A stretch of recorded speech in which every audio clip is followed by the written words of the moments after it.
Assalamualaikum warahmatullahi wabarakatuh.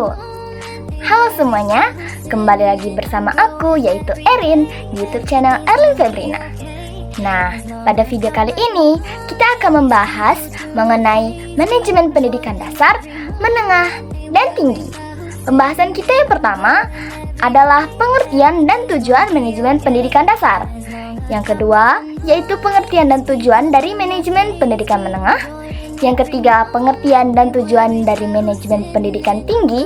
Yang keempat adalah prinsip-prinsip manajemen pendidikan dasar, menengah, dan tinggi. Yang kelima adalah tantangan manajemen pendidikan dasar, menengah, dan tinggi. Dan yang terakhir yaitu yang keenam adalah upaya peningkatan manajemen pendidikan dasar, menengah, dan tinggi. Nah, untuk penjelasannya aku serahin ke Erlin ya. Baiklah, sebelum lanjut ke pembahasan, perkenalkan nama aku Erlin Febrina dengan NPM. Aku dari kelas dengan dosen pengampu.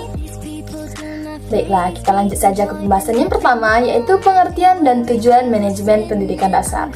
Nah, pengertian dari manajemen pendidikan dasar adalah proses pengelolaan segala sumber daya di sekolah dasar, yaitu SD, dan di sekolah menengah pertama, yaitu SMP, untuk mencapai tujuan pendidikan yang telah ditetapkan.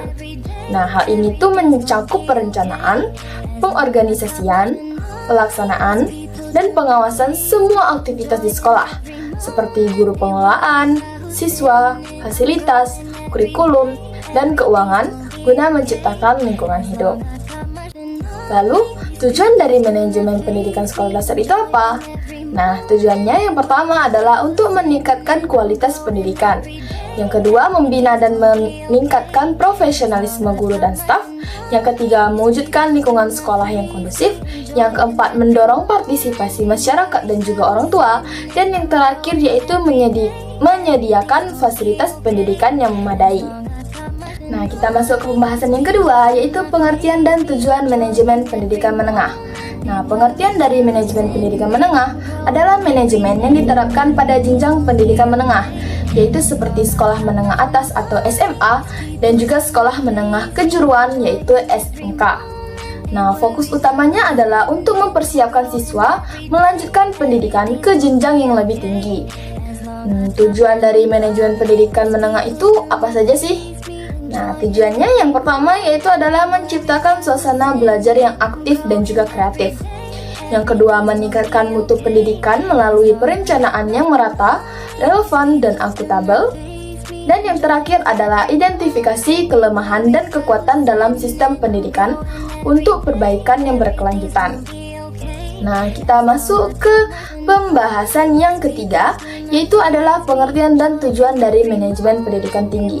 Pengertian dari manajemen pendidikan tinggi adalah proses yang melibatkan perencanaan, pengorganisasian, pelaksanaan, dan pengawasan dalam institusi pengelolaan pendidikan tinggi.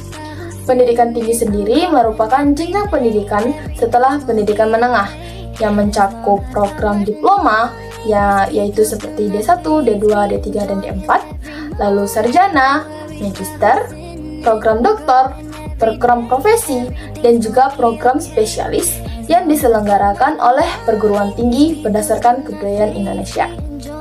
Nah, selanjutnya tujuan dari manajemen pendidikan tinggi. Menurut Peraturan Pemerintah Republik Indonesia Nomor 60 Tahun 1999 tentang Pendidikan Tinggi, tujuan dari manajemen pendidikan tinggi adalah yang pertama, untuk menyiapkan peserta didik menjadi anggota masyarakat yang memiliki kemampuan akademik atau profesional yang dapat menerapkan atau mengembangkan dan juga memperkaya khasanah ilmu pengetahuan, teknologi, dan kesenian. Nah, tujuannya yang kedua adalah untuk mengembangkan serta menyebarluaskan ilmu pengetahuan, teknologi, atau kesenian tersebut tadi guna meningkatkan taraf kehidupan masyarakat dan juga memperkaya kebudayaan nasional. Nah, selanjutnya kita lanjut ke pembahasan yang keempat, yaitu adalah prinsip-prinsip manajemen pendidikan dasar, menengah, dan juga tinggi. Nah, prinsip yang pertama yaitu adalah efisiensi. Efisiensi di sini maksudnya pengelolaan pendidikan harus dilakukan secara efisien, yaitu dengan menggunakan sumber daya yang ada secara optimal. Lanjut ke prinsip yang kedua, yaitu adalah efektivitas. Nah, pengelolaan pendidikan harus dilakukan secara efektif, yaitu dengan mencapai tujuan yang telah ditetapkan. Prinsip yang ketiga adalah akuntabilitas. Maksudnya pengelolaan pendidikan harus dilakukan secara akuntabel, yaitu dengan bertanggung jawab atas semua kegiatan yang dilakukan. Lanjut ke prinsip yang keempat, yaitu adalah transparansi. Transparansi di sini maksudnya pengelolaan pendidikan itu harus dilakukan secara transparan, yaitu dengan terbuka kepada semua pihak tentang semua kegiatan yang dilakukan. Lanjut ke prinsip yang selanjutnya, yaitu adalah demokrasi. Demokrasi di sini maksudnya pengelolaan pendidikan itu harus dilakukan secara demokratis, yaitu dengan melibatkan semua pihak dalam pengambilan keputusan. Lanjut ke prinsip yang terakhir, yaitu adalah berkelanjutan. Nah, pengelolaan pendidikan tersebut harus dilakukan secara berkelanjutan, yaitu dengan mempertimbangkan kebutuhan-kebutuhan di masa depan nanti. Pembahasan yang selanjutnya adalah tantangan dari manajemen pendidikan dasar, menengah, dan juga tinggi. Nah, tantangan yang pertama adalah keterbatasan anggaran. Anggaran pendidikan seringkali tidak mencukupi untuk memenuhi sebuah kebutuhan pendidikan. Lalu tantangan yang kedua adalah kesenjangan kualitas pendidikan. Nah, kualitas pendidikan di Indonesia ini masih bervariasi, dengan sekolah-sekolah di daerah terpencil yang umumnya memiliki kualitas pendidikan yang lebih rendah. Lalu yang selanjutnya adalah kurangnya guru yang berkualitas. Nah, jumlah guru yang berkualitas di Indonesia ini masih sangat kurang, terutama di bidang-bidang tertentu. Selanjutnya adalah perkembangan teknologi yang pesat. Nah, dengan perkembangan teknologi yang pesat, itu membawa perubahan dalam dunia pendidikan, sehingga perlu adanya penyesuaian dalam proses belajar mengajar. Nah, selanjutnya tuh apa yang dapat dilakukan untuk mengatasi tantangan-tantangan tersebut? Nah, yang dapat dilakukan yang pertama adalah meningkatkan anggaran pendidikan. Dan pemerintah perlu meningkatkan anggaran pendidikan agar dapat memenuhi semua kebutuhan pendidikan. Lalu yang selanjutnya adalah memperluas akses pendidikan.